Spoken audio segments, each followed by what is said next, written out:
It's Friday, and that means it's time for another episode of Respawn in 30 on League Unlocked. My name's Eric, here with Mathos, and we're bringing you the latest and, of course, the greatest in all the esports news around the globe. Starting off with a little Stage 3 action in the Overwatch League. And this week, the theme has been overtime and some real spicy matches, starting off with a rematch of the Stage 2 finals. Take a deep breath, because they were crazy. It was a barn burner. Started off with a quick Philly 2-0. Now, Wizard Young, New York XL's coach, fancies himself a bit of Batman, where his special superpower is prep time. He loves having as much time as possible to custom tailor strategies to each team. Philly decided to reinvent the tape. They went absolutely hyper-aggressive ballistic for the first two maps. Found themselves some really cheeky corners where it was bet the farm and win or bet the farm and lose. They'd hide in corners, little nooks and crannies all over. Anubis stomped on him, took care of business. Sitting pretty sweet at the 2.5, you'd expect these guys would walk around and do all their thing. The problem that we're sitting at right now is that these guys didn't care. Big Daddy Pine shows up and he goes to work. Control is his playground, and he is a dominant force, to say the least. I mean, this disgusting saving done by Mecco over here on this play was just one of the many times that Big Daddy Pine ended up sweeping it up. The Junkertown finale was a complete gong show, to say the least. Right at the end, some crazy EQO hero plays that don't quite pan out, massacres across the board. This is a hot burning rivalry. 1-1 in regular season.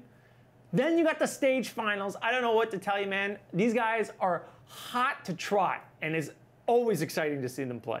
Yeah, I mean, anytime these guys match up now, it's been super exciting. And really, the whole top half of the standings so far in Stage 3 are a little surprising. And we're looking at you, Boston, sitting there at 5-0. They maintain their perfect record after a win over London. Again, another overtime matchup. And I don't think many people were picking Boston to start off 5-0.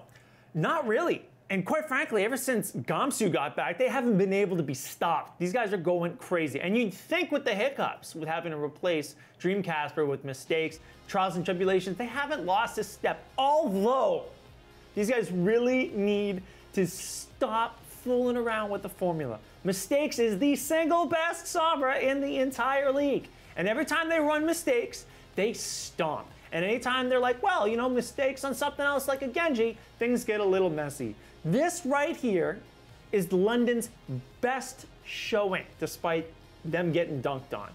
Problem, of course, is they can't play control, and they are abominable on Oasis. Nevertheless, these guys still put it down to last second, last round. This is one nasty comeback. EMP is grotesque, to say the least. You can see why Mistake Sombra is such an important factor in this team. London is now 1-4. If that's more surprising to you than the Boston going 5 straight, I wouldn't judge you one bit. It's been a bonkers Season 3. Yeah, I think if you replace the records between these two squads, you probably wouldn't really bat an eye, but the fact that it's the other way is pretty insane. A team that's not doing so well and hasn't been doing so well for, I don't know, the entirety of Season 1 in the Overwatch League is the Dallas Fuel. It feels like every week we have something new to talk about this squad, and it's not for something positive. 100%. Like every single time we mention these guys, it's always something terrible. Someone's getting fined, someone's getting fired. Well, guess what? Someone got fired. They finally chopped the head off Kai Kai. The torches and the pitchforks in the hand of the Rob and his fans demanding a coach change finally panned out, and they got rid of Rascal, apparently due to some uncommunicative issues. They really burned him alive when it came down to that press release. So we have ourselves a couple problems. First of all, they were actually doing better. Like actually fundamentally doing better. Took NYXL to a game 3, looked reasonable. This San Francisco shot game was not terrible by any stretch of the imagination. And yet, you know, despite all of their issues, they keep axing people. And of course, the real fun comes in when Hastro does an AMA with more words than actual answers, doesn't say anything relatively substantive, and then, you know, says, we're just gonna do whatever we want. It's in the full power of the players. This is the team. This isn't a GameStop. This is an Overwatch League franchise. More power to the players only works when everybody doesn't jump on Twitter despite you fining them not to do it. airing out all your dirty laundry. Despite all that nonsense and the horrific mismanagement of this Overwatch League slot and putting a downer on franchisee fans across the board, they're still one of the most popular teams. They actually look somewhat decent, and you know, they're going to hire more support staff, including a hypnotist. I can't wait for next week's news. That's going to be a treat, to say the least. I guarantee you we'll have some topic about them that's not going to be positive. But they do still have a lot of likable players on that squad, which is, it's a shame that they're struggling. But they are looking better. Teams that are looking fantastic are, as we already talked about, Boston and the LA Valiant, both sitting at 5-0. But who is more likely to finish this week out at 6-0? Boston is playing Seoul. The Valiant have London. Who's going 6-0? Both? Neither? You know, I don't want to say that both is a stretch, but it could come down to that. I'm going to bet Boston. Seoul's not been necessarily looking too hot, and they keep running their B team in certain slots. And even when they run their A team, things aren't necessarily gelling too hard. Boston is on an absolute tear right now. Momentum is disgusting. Quite frankly, I haven't looked at the maps that they've got lined up for these guys yet, but these guys slaughter on control maps. They absolutely dominate on the assault maps as well. It just depends on how those hybrid and payload maps go for Boston. On the flip side, Valiant have looked really good themselves. Nevertheless, the 3-2 against the Gladiators, probably more on Gladiators making a few mistakes and Valiant actually looking hot. London did look good, despite the fact that Birdring's got his brain broke in some variety and isn't playing. So now they're putting on Hureg, who's actually doing a lot better than you'd expect. That's going to be the more interesting match as far as I'm concerned, and I'm looking forward to see it. Boston is the pick, but don't be surprised if they both go 6-0. Not something people would have expected again. Big boy Kamish of the Overwatch League is looking to expand into Europe, and he wants to get the football clubs included. Of course, that's the only way you're actually going to be able to expand to EU is to get these soccer teams involved. But I don't know, are they really interested in Overwatch teams? It's an odd one, to say the least, because like you're looking at a situation where the way the league is structured, especially early on, was tapping venture capitalists to get crazy cash. And at $20 million a slot, some of these guys can make the investment, other guys weren't necessarily too keen on it, right? European and Asian investing doesn't go, here's $60 million potentially, which they did or did not confirm one way or the other in that interview with the Daily Mail. But these guys aren't just making it rain left, right, and center. They like proven results. And I don't necessarily think that 12 weeks of the Overwatch League, despite Nate Nanzer's insistence that they've got themselves a global phenomenon, is that convincing enough. Although, you know, we're never actually going to see the numbers public, so who's to say? Either way, maybe you might get a shot or two, but I would hold your breath. Yeah, I mean, some of these football teams have thrown around money in League of Legends. It didn't work out. Maybe they'll take some chances in the Overwatch League. Coming up after the break, the group stage action from Dreamhack in Marseille, and Splice is still absolutely unstoppable at Halo.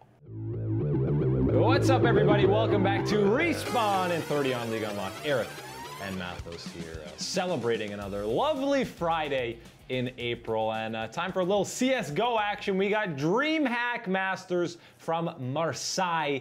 Group stage going underway. G2, SK, they go. Fnatic, C9 advance into playoffs, but G2, again, another early exit. SK still struggling. It has been one crazy time for this tournament. So first off, a lot of the underdogs overperforming like crazy. Who would have thought NIP would come out of a winner's bracket 2-0 against SK, for example? Two, obviously, a lot of these teams have had themselves a bit of a roster shift in the last little bit. Talk about Cloud9, talk about SK, talk about FaZe. You know, the only teams that are keeping themselves solid are the ones that are going out of their minds right now. This highlight clip right here with Cloud9 and G2, this was the actual best game of the entire set. Real barn burner of a set. One game only these guys got themselves into. It didn't go out too hot for them. Nevertheless, Renegades Fnatic, not necessarily much to talk about here, but it's one crazy clip nonetheless. Fnatic is actually out now. They took care of some business in that bracket despite losing. And at the end of the day, man, we're going to have ourselves some really hard quarterfinal matches because of all these upsets. All the guys that you expected to get through managed to get through, with the current exception of Team Liquid and Gambit. And Everybody else who's lost is either a team you really thought was going to make it or someone who managed to limp themselves into a worse position. Nonetheless, crazy Counter-Strike's coming up. All these guys get their day off this week. It's the real quarterfinals start tomorrow. Fasten your seatbelts. Should be one nutty finish. Yeah, the knockout stage is going to be super exciting. And something we didn't talk about is Skadoodle. He's back on Cloud9. His hiatus lasted, a couple of weeks, so he's back on that squad. And no drama. He's just back on the team. No drama whatsoever, except, for the occasional demotivation into remotivation. One can guess that came at quite the hefty cost. They nonetheless 2-0'd. They looked great. So something must have remotivated Skadoodle. Maybe more money, maybe taste of victory again. Who knows? But the team was in limbo, and now it's back to a regularly scheduled program for Cloud9. Yeah, winning can help solve everything. Talking about winning, Optic got their first win, their first big major circuit win on the Dota 2 scene in Kiev. I know this was a little while ago, but good for Optic. No, yeah, great for Optic. These guys went absolutely hard against VGJ Thunder. They lost the first game and then just 12K, 15K gold lead stomped them non-stop. It was a crispy, clean set for Optic in general, and it got themselves 400 points, put them into 14th overall. Here's the downside for these poor guys. They didn't get themselves into any other invitationals.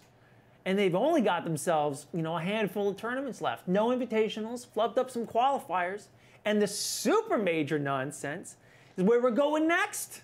Poor dudes. Yeah, this whole event, the invites for the super major, it's teams you'd probably not expect to get invited in, and teams like Optic, who recently have had pretty strong showings on the scene, they're not going to the event. So what's the deal?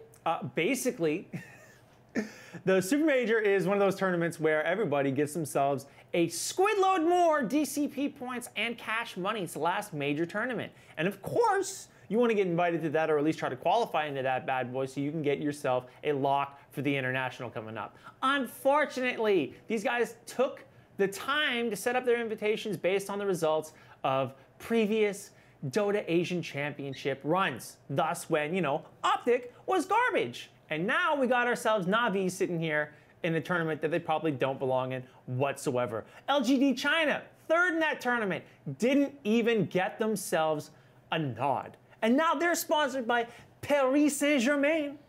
That's a French football club for anybody not on the know. It's a great accent, too. Great. Oh, thank you. Yeah. I tried. I really tried with my French. But nevertheless, these are real teams that put up some serious numbers and are looking great, and all of their results have been ignored. And you got guys like EG who can't make a qualifier to save their lives and yet get a VIP access. The rich just seem to get richer in the Super Drama and the Dota DCP. It's a cruel world out in the Dota 2 It's unfun. realm. Not only are the players very intense and toxic, but that's just MOBAs. MOBAs are toxic in general. CWL Open from Seattle gets underway today. Is underway.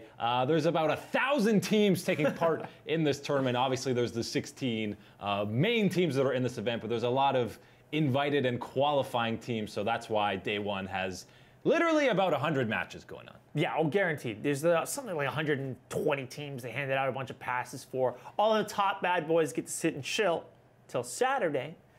And the kings of the gauntlet in the open bracket get to be seeded in to play amongst the monsters.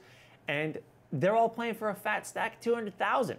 Open tournaments are always fun because maybe you get some young hot studs who come in and go crazy. And then alternatively, you get yourselves a bunch of dudes that just gas out and get myrtleized and nothing happens. But there's always a potential for fun and upsets. And the guys that are in the open bracket, one way or another, still get themselves into a top 16. It's a pretty great deal for them. If you're a big fan of Call of Duty and you are not worn out from the playoffs that happened just a couple weeks ago, and you want to see some crazy nonsense, because I think maybe only 3 teams haven't gutted themselves in terms of their roster moves.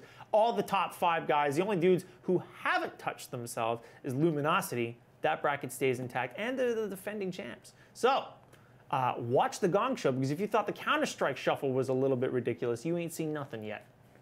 Yeah, it's going to be a show definitely to check out. A lot of different matches, some guys you haven't heard of, and of course, the big names. Big names in Halo would be Splice, probably heard of them. Well, they've now won 3 straight tournaments, including the old Halo World Championships, where they absolutely dummied Tox Game. I mean, this clip right here is the only time Tox looked remotely competitive. Right at the start. Right at the start, you're setting up the tone for what's going to be an awesome series.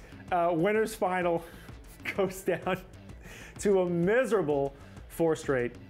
It was a bad beat. And then, of course, Tox grind their way back. They end up beating Envy in a really narrow set, mind you, and end up going down another miserable, effortless on behalf of Splice 4 straight. I mean, the Kings are here. If you're ever doubting these guys for a second, that is an emphatic statement. Yeah, Splice clearly the kings of Halo right now. So much so that after the game and their post-game interviews, they weren't even excited. It seemed like a totally normal match for them. And Renegades in particular thought the match was super easy. Renegades, we saw some unbelievable plays from you. Your shots were on a point and you had the crowd going wild. How does it feel to be crowned a champion right now? That was easy. That was easy. That was easy. I love it. That gimmick is older than he is. Yeah, you like the easy button? No, I like it. I'm just, he pre-prepped it. His boy had it in his back pocket. Yeah. So that's one of those things that you know you're gonna win this so hard that you spend more time practicing your post-match pop-off than you do the actual tournament. Yeah, he left after he did his interview to go back, grab the easy button, come out, and then kind of awkwardly hand it off to him so that he could do it right over the mic. So I love that stuff, you know. It's fun. To be fair, it's fun, but it's so smarmy. When you're bodying guys like that, you're allowed to trash talk quite a bit. So congrats to Splice for winning the Halo World Championship.